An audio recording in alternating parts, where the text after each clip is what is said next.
So let's dive into the Magic young core, 23 years or under. Who is your number one player from this category, Dalton? And tell me a bit about him. So my number one for this category, not that he's the best young core. I think the best one is my second option I'll bring up. But I think the most exciting and most entertaining storyline to follow this year will be with Markel Fultz.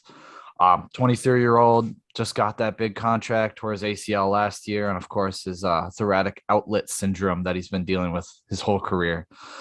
I've always liked him. Super smart playmaker. He just looks like a genius on the floor. He knows everything that's happening. It's just getting his offense to follow. His jumper needs to come. His inside game is pretty good. His size is a little bit smaller at 6'3", so it's tougher on him, especially playing through all those injuries for the past few years. But his biggest question going for where his career is going to go is he going to start hitting those threes? I mean, his mid-range shot has come along. It doesn't look smooth. It doesn't look the best. It is looking better as his shot has progressed. Me, as I've watched every Magic game as a Magic fan, I see how he's slow. It's not that he's changing his jump shot. It's just he's just getting more comfortable with it. And I think that's huge. But he only takes about 2 3-pointers a game. As we see, that's very hard to do with point guards. I mean, 10 years ago, John Wall was fine. Like he didn't need to shoot threes to be an all-star, to be someone leading a team, and that was possible. But now, like, Russell Westbrook is now bouncing from team to team because he's just not an efficient 3-point shooter. And Russell Westbrook is a Hall of Fame player. So if you want to be a starting point guard on a team, you got to develop that shot. Absolutely. I think he has the potential to do it. I think his jumpers looked a lot better recently. And I think the struggles early on in his career were mainly mental more than it was that thoracic injury. It just seemed like worse than Ben Simmons, at first with the yips. He just didn't believe in himself. But I think he's getting that confidence. Being on the Orlando Magic is a good spot for him, especially being low pressure, being a rebuilding team these next couple of years. And he can really, take the reins as the leader of that team potentially. Yeah, for sure. Even though I don't think he's the best of the young core, I think he's definitely in place to be the leader of this team. You don't have to be the best player to be the leader. And he's, especially if he comes all this way, all that improvement only makes all the other players look up to you, getting all that done. Let's hear about the best player, though. Oh, the best player? Yeah. So Jonathan Isaac is obviously, I think he's the best player. I don't think he's the best offensive potential. However, he's just unstoppable defensively. Like the 34 games he played 2 years ago, he 2.3 blocks, 1.6 steals, 6.8 rebounds. That's out of just a guy who's played less than 90 games in the NBA in his last 4 years. It's insane. Like every time watching him on the floor, you just see how he affects the defense. And like, be as it may, the Magic had a top 10 defense when they were fully healthy without him.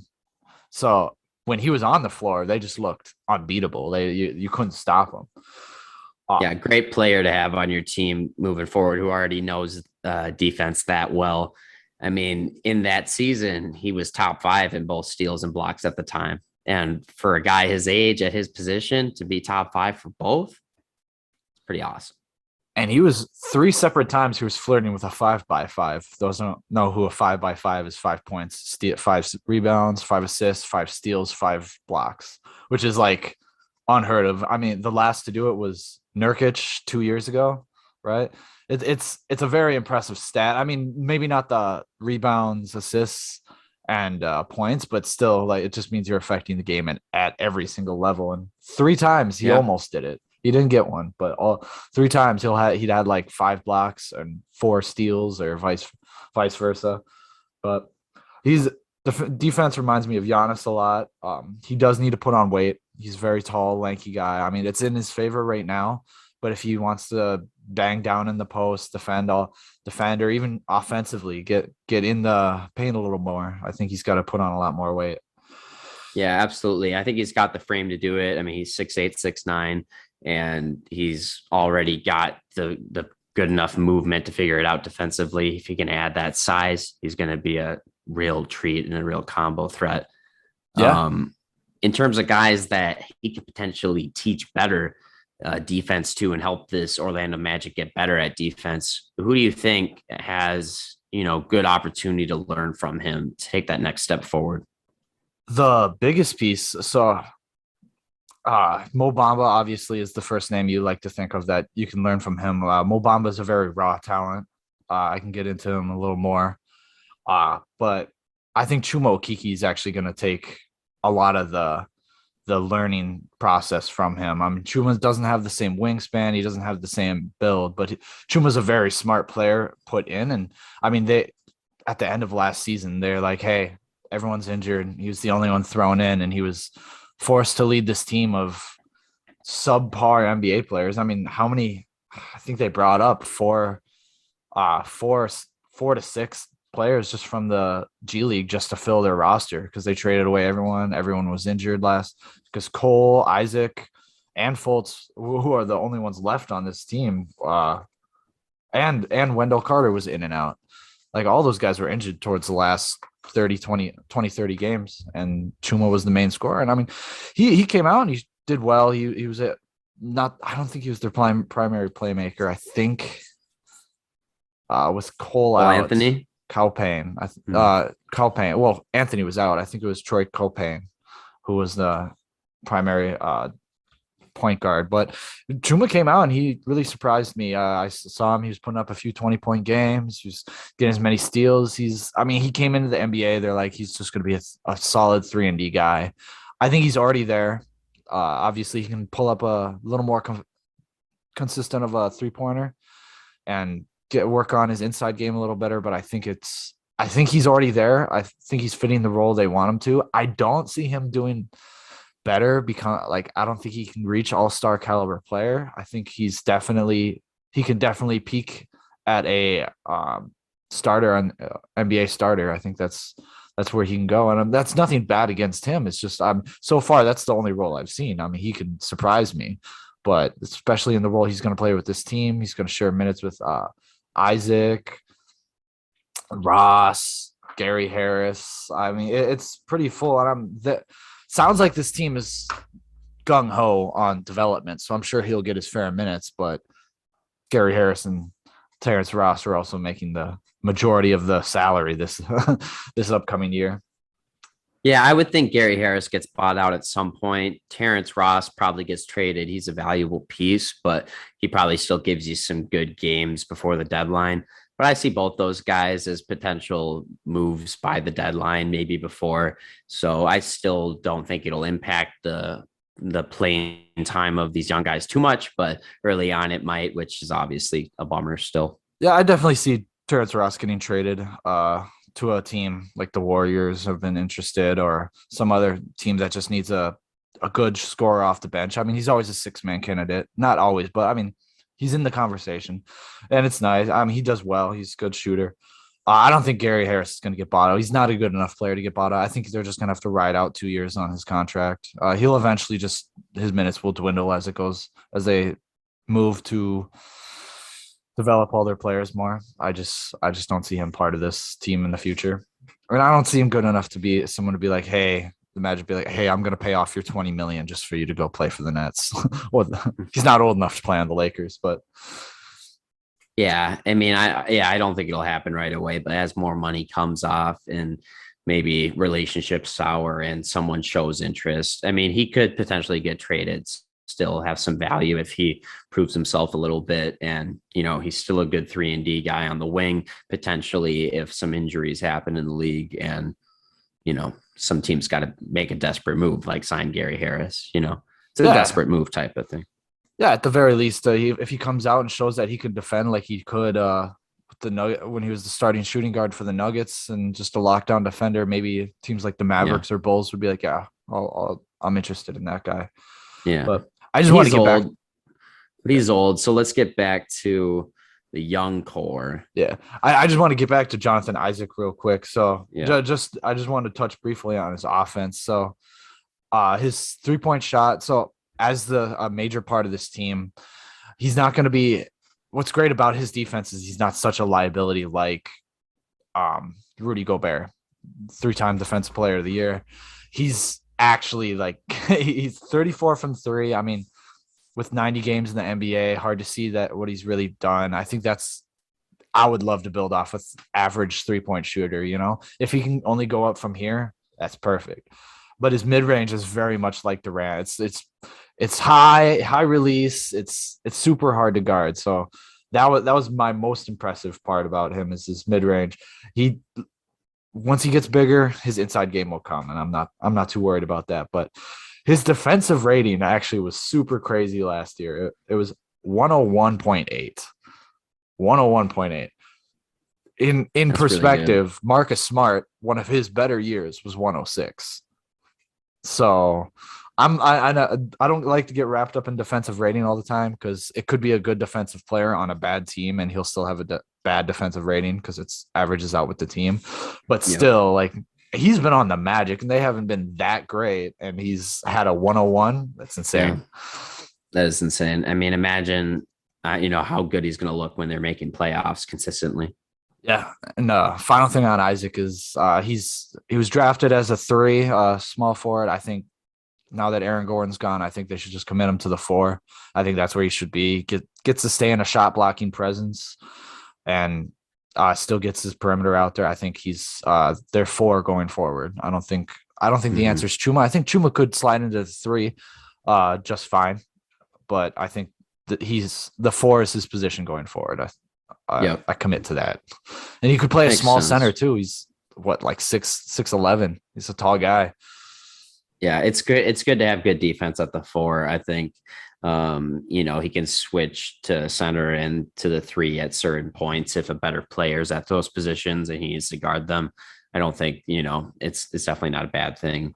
And position wise, fitting in with a guy like Jalen Suggs, I think that's perfect because, Suggs comes in and potentially is your point guard of the future with you've already got one of your front court guys set as well. So really nice to see. Yeah. Speaking of Suggs, so point guard of the future is a lot of things thrown around. They really have 3 guards. I know people say RJ's in the conversation. I mean, he could surprise people, but right now it's the 3 vying for those 2 spots are Fultz, Suggs, and Anthony. Personally, I like to start Fultz at point guard with Suggs at shooting guard, mainly because Fultz has already established himself to run this team's offense for the last year and a half. And I mean, Suggs can do it. Suggs also 2 inches taller than Fultz and he's a way better defender already. So I'd rather see him at the 2, plus he can hit that 3 because that was one concern hit with him coming into the NBA. I mean, everyone knew he was a decent shooter. He didn't have the best numbers in college, but we were wondering if it could translate or if he could get better at shooting. And he did. Summer League, he just knocked it out of the park. 42, 35, 78 shooting splits. He was doing really well.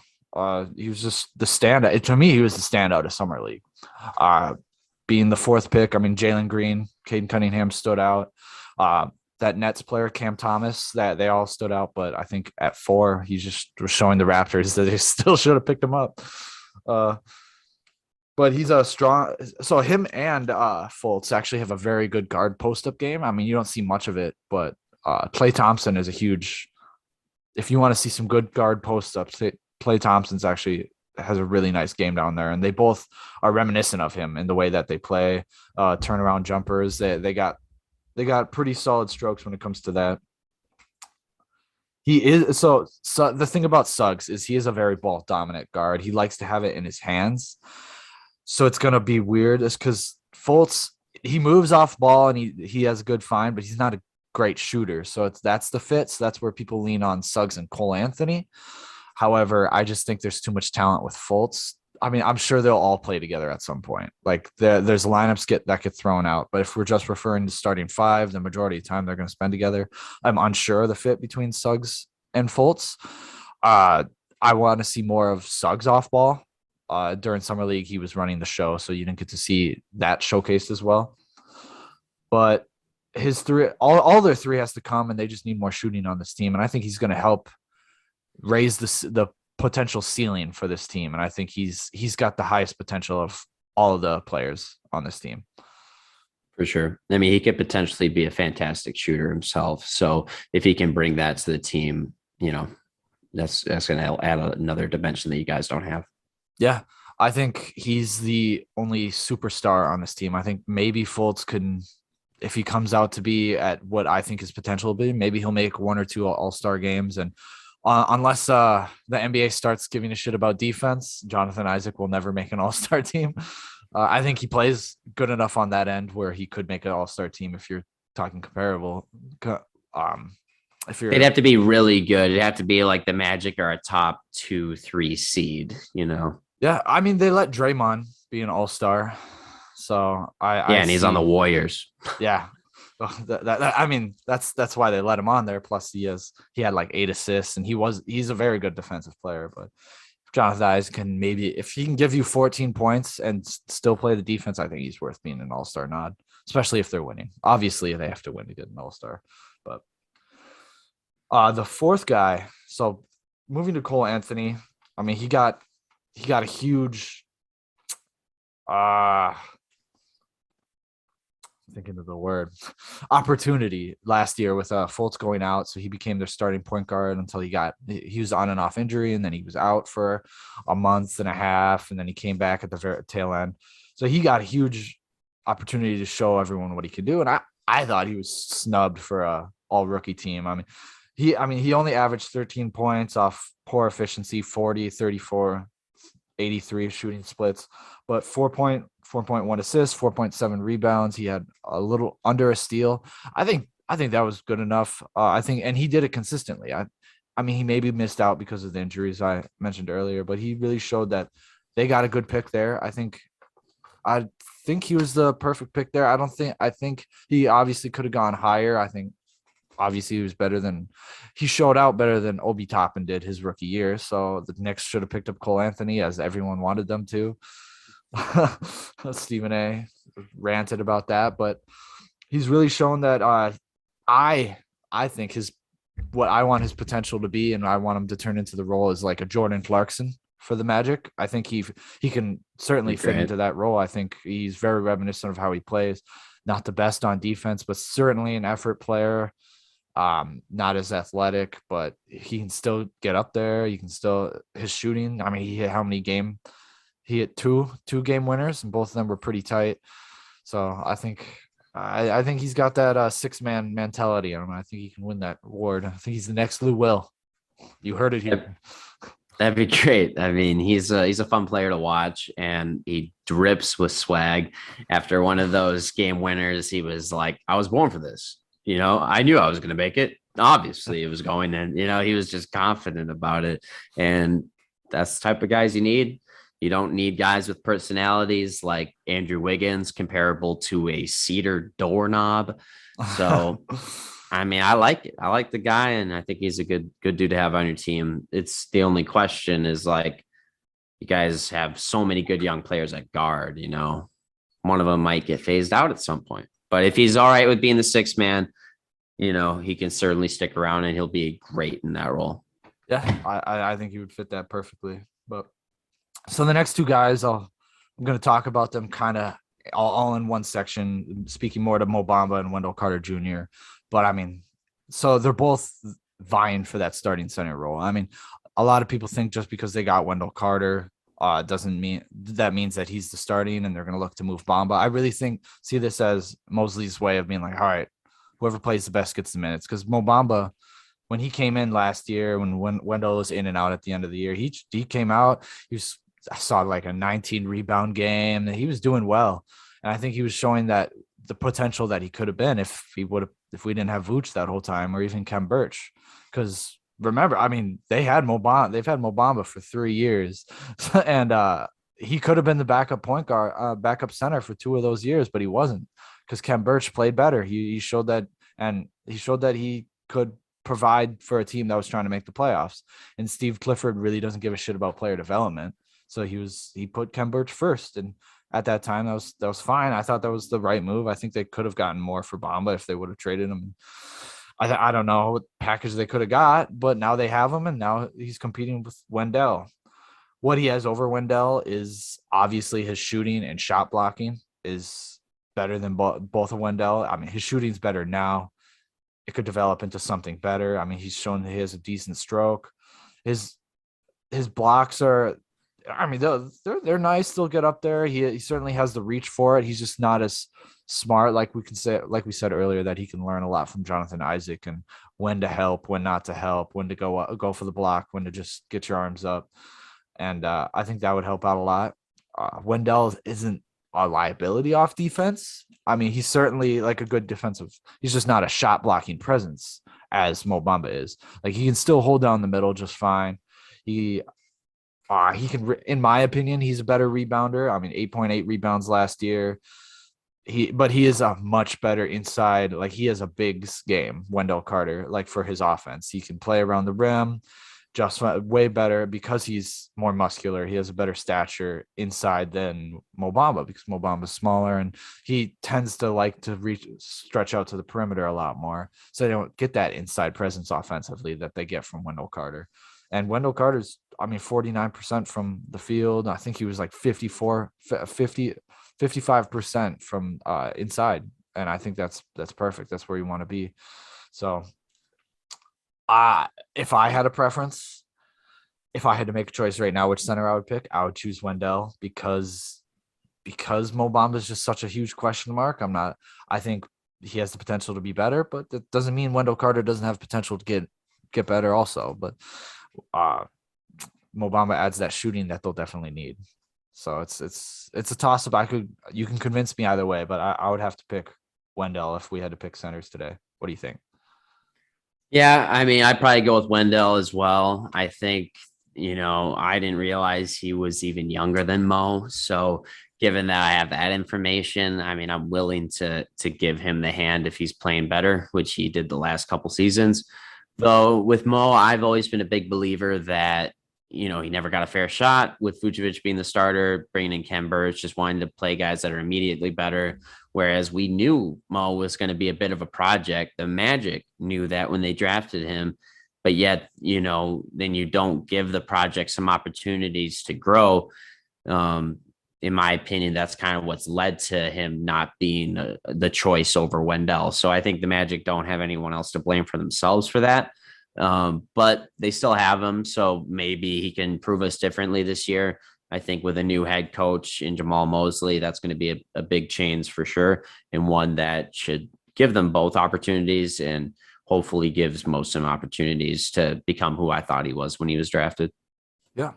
I imagine they'll still start Wendell at the beginning of the center, but I think they're going to see both of them are going to see similar minutes and we'll start to see that spread go as the season comes to an end. I think one will by far be getting more minutes than the other because they're both up for contract at the end of this year.